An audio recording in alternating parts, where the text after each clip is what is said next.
Welcome back to everyone. It's good to be back. Yeshkoach to Juan and to the crew for making it happen. We do not have a sponsor this morning. Someone would like to sponsor. The floor is yours. Smash them all. Zweiten Mal. Und dritten Mal. All right, Gabe Raskish, go ahead. No, I'm just kidding. Okay, so we're going to do a piece. It's funny, I'm surprised I never did this piece before in the Kli Yakar about the sin of Nadav Navihu.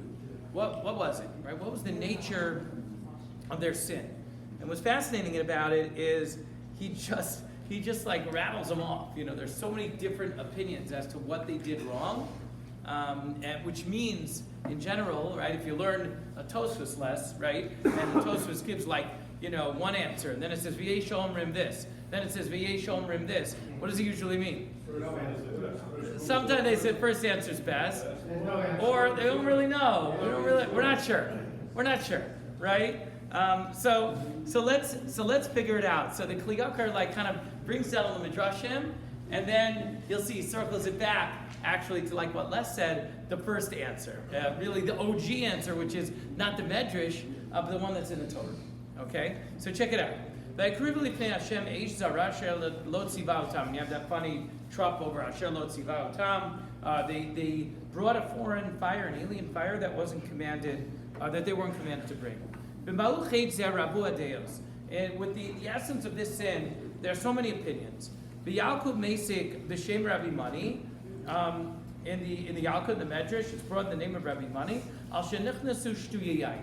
A lot of people have heard that one, right? That they came into the Mishkan drunk. They were drunk, and it was inappropriate. Another one was that they came in without having washed their hands and feet. They didn't take a shower, right, properly, or they didn't go, from the queue. V'yesh omrim, that's two. V'yesh omrim shay mechusrei begad. Another opinion was they weren't wearing all of the priestly vestments they're supposed to wear. V'ainu ha-me'il, in particular, it was the me'il, the coat, or the jacket, whatever. That's number 3. V'yesh omrim shlo elehem banim. Another opinion, they didn't have children.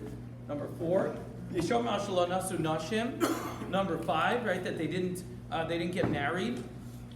V'yesh omrim al shohar alach mifnei Moshe Rabba. Number 6. Another opinion is that they said they paskin halacha in front of Moshe, which is not allowed. V'yesh omrim al shayim mahalchim v'omrim masaya musu shnei zakenim alo. This is number 7. There are those that say that they were walking around, kind of saying, "Hey, one of the old guys going to kick the bucket, and then we're going to take over," in a very disrespectful fashion, talking about Aharon and Moshe. And that was it. So we have 7 opinions. That was 7. The 8th is and then we'll take over. Number 8. Another opinion, they didn't do anything. They did nothing wrong. Who did what wrong? Who did something wrong? Aharon. That they were the retribution for the sin of the golden calf was visited upon them. Okay, 8 opinions.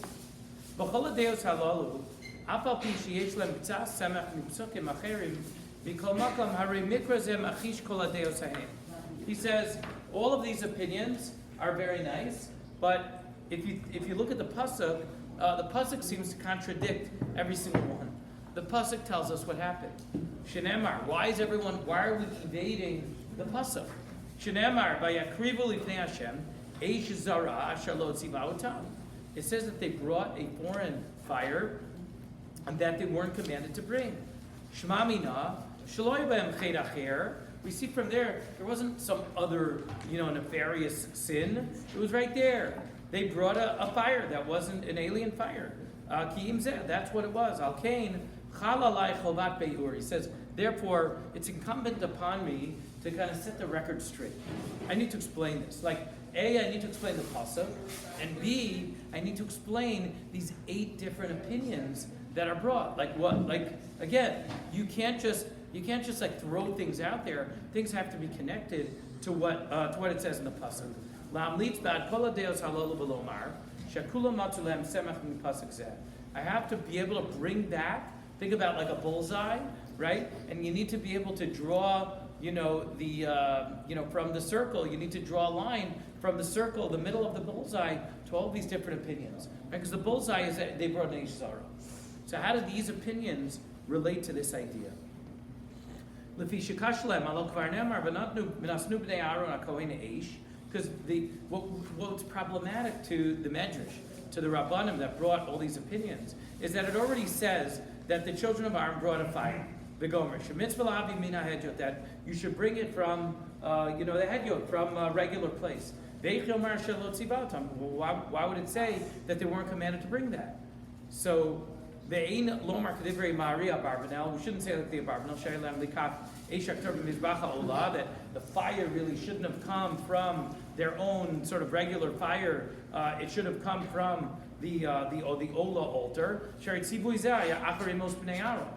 Well, hold on. That tzibui, that commandment, was after they died already. So how could they be punished for libel for something that they only found out about, they didn't know about, right? And it was only brought into the world after they died.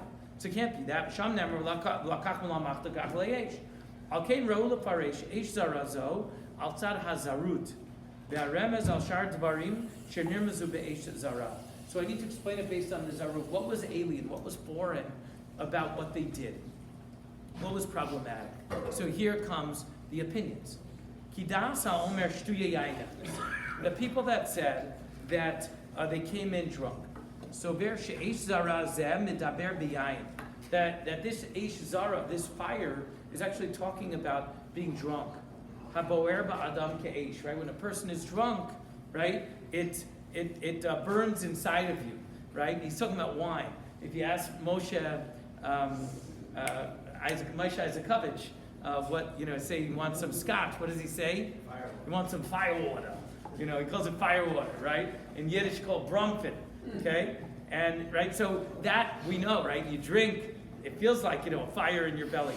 But he's talking about the passion. He's talking about being drunk, right? That it could be all consuming, right? Especially some people get angry when they're drunk. Some people you're more passionate for sure when you're drunk. You could get... You get smarter.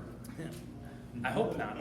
Commotion Emar, Me'acharei Beneshev Yain Yad L'Keim, he brings a pasuk that says like you're lit up. You're lit up. I guess it's funny because that's like a Gen Z word. You're lit. With the 10 shekel vodka. You don't know anything about that, kid. V'hu Deleika Mamish. It's like really, there's like a fire burning inside of you, right? And you're kind of like all over the place. Just like a fire has no controls, I guess, unless you're moish. Just like a fire has no controls, like you're kind of burning and you're just going, you're doing.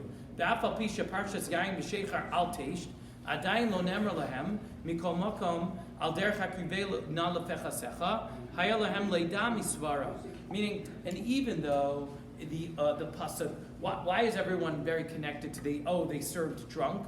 Because right after they died, there's this whole pasuk that says you can't go in drunk, right? So it's look, this is what's happening, right? This must be what happened. So okay, they didn't know about it, but again, says the Kliyakar, they should have known. You can't go to the gates of the king, to the royal gates, when you're drunk. Where's he going, by the way, when he says Bashar Melech? Where's he going? Let's go to Purim. Gets better. Listen to this, it gets better, because obviously Purim's about drinking, right? You can't do that. Urai Gedola L'Deyazo, listen to this. Mashnemar Velatzile B'nei Yisrael, Lo Shalach Yado, Mikal Shayiruin L'Shlichas Yad, Al Masha Achlu B'Shas V'Zanu Acha Einehem, Min Ashkinu V'Toch Lev Gas, Shal Machla Meshten. He says, I'm going to prove it to you. I'm going to prove to you that they should have known better. Why? Because in the story, in Parshat Mishpatim, Ari, you're Mishpatim, right? Yeah. So in Parshat Mishpatim, it says, Velatzile B'nei Yisrael, Lo Shalach Yado. It talks about the end of Mishpatim, where it's like they saw a vision of God, right? K'ma'aseh Livnat Sapir. They see some vision, incredible prophetic vision of God. And it says that what did the the kids do. What do they do? Vayachlu vayishtu, vayachazu et Elohim. That they ate and they drank and they saw God. And then the pasuk says, "Velatzili bnei Yisrael lo shalach yado," and Hashem, withheld His hand from those people. What does it imply? What does it imply? That why would He have to withhold His hand? What does it imply? That they were worthy of some sort of punishment. That Hashem kind of, give them a stay of execution, so to speak, right? They were doing something wrong, and Hashem, said, I'm going to give them a break. They were excited, whatever. Because what did they do? They ate and they drank. They got drunk, right? And they thought that that's the way to serve God. The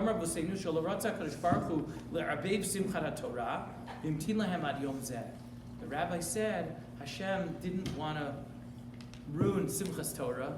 Think about the juxtaposition of Simchas Torah of a year and a half ago, right? Think about that, right? But Hashem, they had Simchas Torah, right? That Torah is being given, and Hashem didn't want to them to all die. He gave them a stay of execution, and He waited to this day. Bekasha, ma yom miyamim. Wait, what's the difference?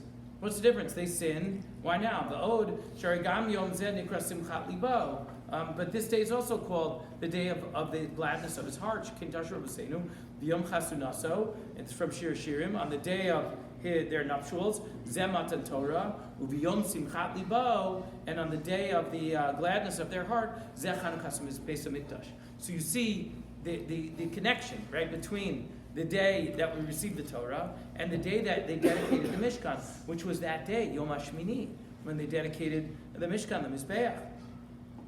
V'haya lo laham tinod. Right, so maybe Hashem should have waited. Maybe meaning, okay, like it's also a happy day. Wow, Hashem shouldn't ruin that. Shouldn't turn a holiday into Nebuch, right? As we know. Ella, look at the underlined lines. Lefi shabiyom zeh chazru b'shanu b'baltam.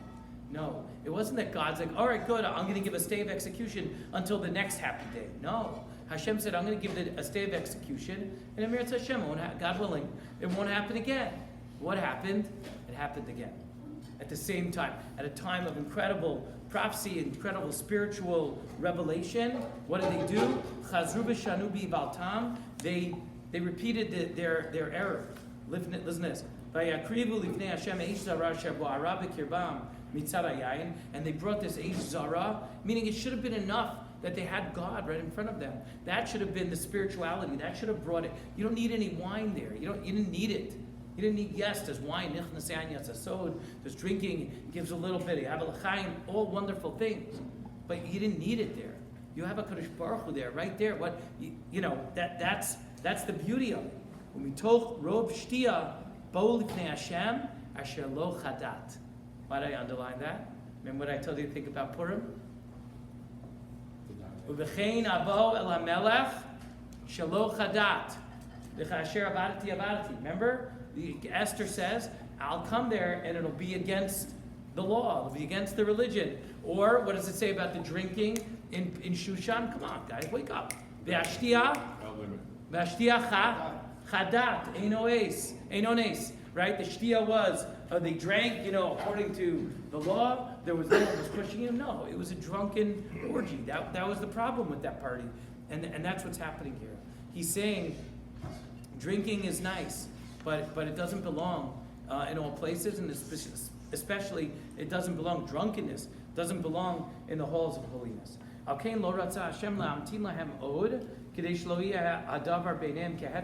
And therefore, Hashem said, I need to act now, because he was afraid. Hashem wasn't afraid, but Hashem saw, wait a minute, if I overlook this one too, I know it's a happy day, I know it's a good time, but if I overlook this now, then it'll be a heter, right? When you do something, it continues, person commits you do a sin, and then you repeat it, what happens? Hutralo, nasalo keheter, the Gemara says, right? It becomes permitted to you. It is what it is. All right, I did it. I flipped the light switch on. Okay, right? You did it once, then you do it again. It becomes, root. It becomes routine. It becomes rote, and that's not a good thing. What? Michelle. Right, exactly. It just becomes what you do. Yeah. And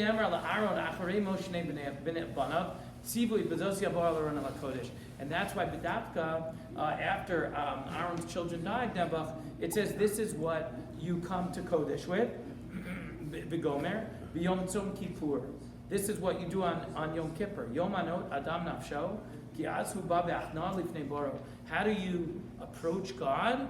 You approach God with humility. You approach God. Think back to Esther. What did she do? Okay, you need to go to the mill. No, I can't. I would go, kadat, and then I'll get killed. So what does she do? What does she say? What does she say? Sumu alai, fast for me, and I'm going to daven. And we call those days the days, right? It's the beginning of the first few days of Pesach. We call them the days of the tefillah of Esther, right? These are days of prayer for Esther, right? Gather all the people, and daven for me. That's how we approach God, right? Not from a place of, laid gas, of arrogance and haughtiness and, drunkenness, but it's through humility, it's through a sense of seriousness, especially in certain situations. So that's one opinion. That's drunkenness, eish zara. What about the next opinion? What about they didn't get married?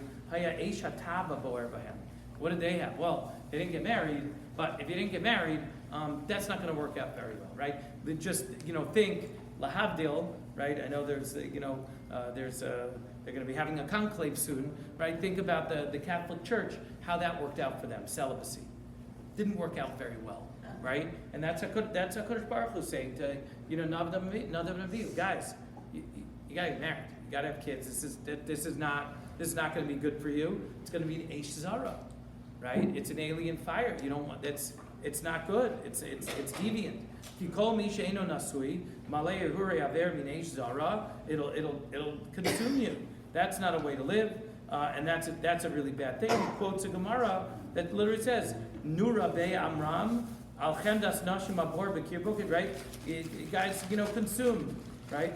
L'manda amar shoychaser me'il. That's so, and another opinion that they were missing the jacket. Yadua shame'il mechaper lashon hara. The me'il is atones for lashon hara. It's in Rashi, right? I'm sure Reb David Noble in his shir could tell you that's a famous Rashi, right? So the me'il deals with lashon hara. The Elu Sipur Lashon Hara al Moshe Aaron. And they were speaking Lashon Hara about Moshe Aaron. Remember, what was the Lashon Hara? Amru, Masaya Musish Neiz Kenim Alalu. They said, when are the old guys going to kick the bucket and we can take over? Ratzu Bezeh, She'enan Re'uyin Lehiyos Manhigim, Ki Mitzad Ziknatam, Lo Mitzad Ma'alatam. And why does it say it was Lashon Hara? Meaning, you could say it's constructive. You know what? It's time for new leadership. Okay, that's not it doesn't seem respectful, but at least if they're planning, they're doing community planning and they're looking, the leadership structure, maybe, whatever, but he's just saying, they're just like making fun of them that they're old. They're just making like old person jokes, the stupid Florida jokes that God's waiting, silly, stupid jokes. None of that, I don't find those things funny. It's like ridiculous, right? Mitzad ma'alatam, if it was their worthiness, it's a different story. And anyone who speaks Lashon Hara is bringing an alien fire. As we know, like literally, you're stoking the coals, right, of machlokes in the world, right? Think about kind of what we see when people are speaking ill of each other. And there's a pasuk to prove in Mishlei, we know it's even in Tehillim, right? Look a little further. Right?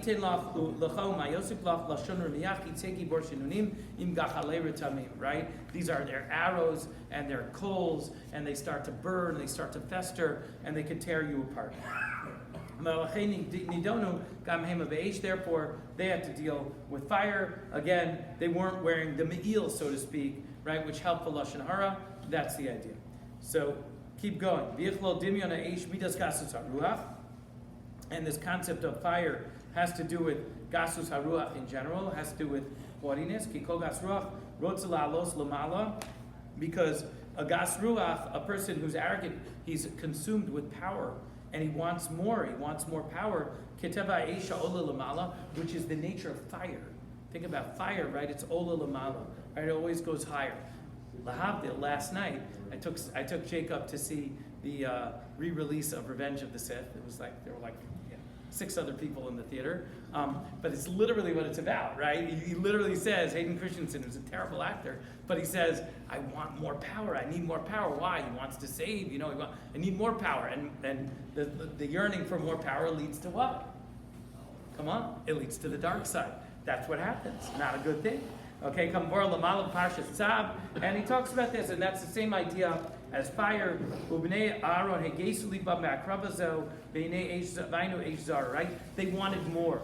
They wanted to do more. They wanted to be more. They wanted to surpass Moshe and Aaron. Now again, it's okay to want that, but not to do it and in a way that's not prescribed. By the Torah, that's not prescribed by God. And this concept encompasses a lot of the different opinions. This has to do with the drunkenness. Because again, they were haughty. This has to do with the fact they didn't get married. Because they felt like, okay, it's fine, we don't get married, no problem. We can handle our taivos. We're not worried about being taken over. And or according to the opinion that they did a halacha in front of their Rebbe, again, they were filled with a certain amount of haughtiness, and that's again the nature of fire, which goes up, and they were consumed with it. Okay. What about the fact that they didn't have children?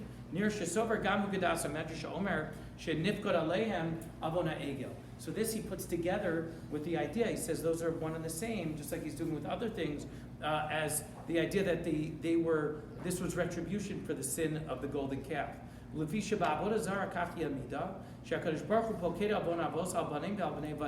Right? Hashem exacts the sins of the fathers on the children and on grandchildren. It's only if, by the way, you keep in the ways of your parents and your grandparents. Obviously, Hashem doesn't punish children for their parents' sins, but if you follow in their ways, you're going to get punished, right? And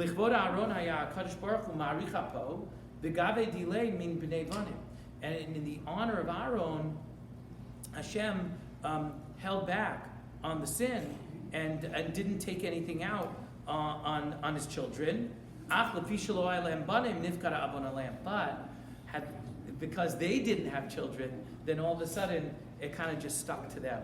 It's interesting. It's similar. It's very difficult theologically to handle this. But again, it has to do with taking a midah. And we know Aharon had the most beautiful midos, so it's hard to understand taking a midah and then running with it into the generation to generation. And obviously, at some point, it's going to catch up to you. Meaning a bad midah. We see it happen with David, right? David and Bathsheba, and God says, I'm not going to, you're not going to be able to build a base of Mikdash. And then Shlomo HaMelech sins, and what happens? Does God take out the punishment on Shlomo? No. What happens? It's only the next generation. His son Rechavam loses, right? That's when the kingship splits, right? Because God says, in the honor of David, I'm not going to do this to you, right? But then it happens the children's lifetime. Look at the underlined lines. Ve'ulai shebishas simas eish zeh hayu maharerim be'eish ha'egel.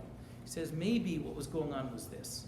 Because again, what the Kli Yakar is troubled with is the hashkafic issue here, right? Again, like how could I understand this? You're going to get punished. They didn't do anything, and they're getting this punishment. That's what this is all about. How Hashem is cruel, and no, it can't be. So he says no. Maybe what happened was, as they're bringing this foreign fire onto the mizbeach, they were thinking about the eish of the egel, the fire of the calf. Kishlich sham Aharon hazahav v'yatza egel hazeh. Because we know what happened. Aharon said, I took the gold and I threw it into the fire, and then this egel came out. V'chashvu. So maybe they were looking to do this black magic also, this sorcery. V'chashvu shal, whatever that meant. V'chashvu shal yidei ha'eish zara nasa nesahu. They thought that, this is how Dad conjured that fire, like did this again, this kind of black magic kind of thing happening. And we're going to try to do it. And in the same way, they wanted to try to create that. Dad made that, and I don't know, it didn't work out for him. But you know what? Wow. Look at what he was able to accomplish, and it was totally against everything. It's really like dark stuff, and they wanted to repeat it. And what is this? This shows what I was saying, right? That you only get punished for the sins of your fathers if you repeat the sins of your father, right? That's how it works. And Hashem knew, Hashem saw. God saw this was unacceptable. Therefore, he judged them with fire. And what about this idea that they weren't clean, that they didn't do the washings of their hands and feet? It's funny because it's the opposite of Eish, right? It's water. Right? They didn't wash from the basin. What was the problem? That they brought like a profane spirit into the holy place. And that's why it's called an Eish Zara. What's Zarus? Like Avodah Zara, right? An alien worship, right? It's an alien fire. It doesn't belong. It's the opposite of holiness. He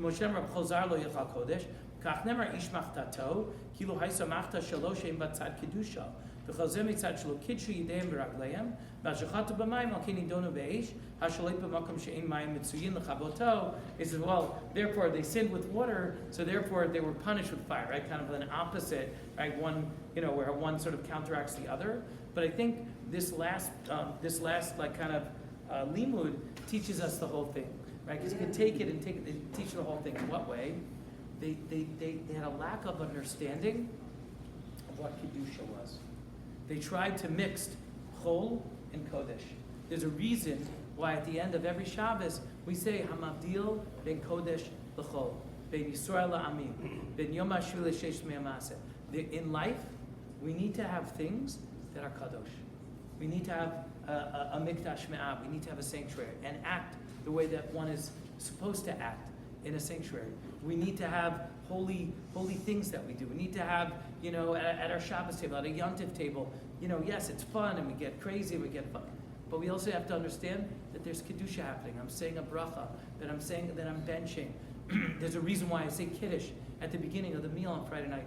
We cannot mix Kodesh and Chol. We cannot mix the idea of what it means to be a Jew versus what it means to be a non-Jew. Ben Yisrael Ami, Ben Yom HaShvi. We need to keep Shabbos holy, right? That means separate. It means that we act in different ways on Shabbos than we behave during the week. Obviously, whether it's the third nine malachas or whether it's other things that we do, we need to have kedusha in our lives. And if you have chol bleeding into kedusha, God forbid, it brings an alien fire. It may be passionate, it may be well-meaning and well-intentioned, but it's not what HaKadosh Baruch Hu wants. Because HaKadosh Baruch Hu lives in a place of Kedusha. As Rabbi Rubenstein Zichron L'Bracha used to say, HaKadosh Baruch Hu exists in that sacred space, and it's up to us to bring the sacred into this mundane world. Yeshkoyach, everyone. Someone saying Kaddish? Yeah.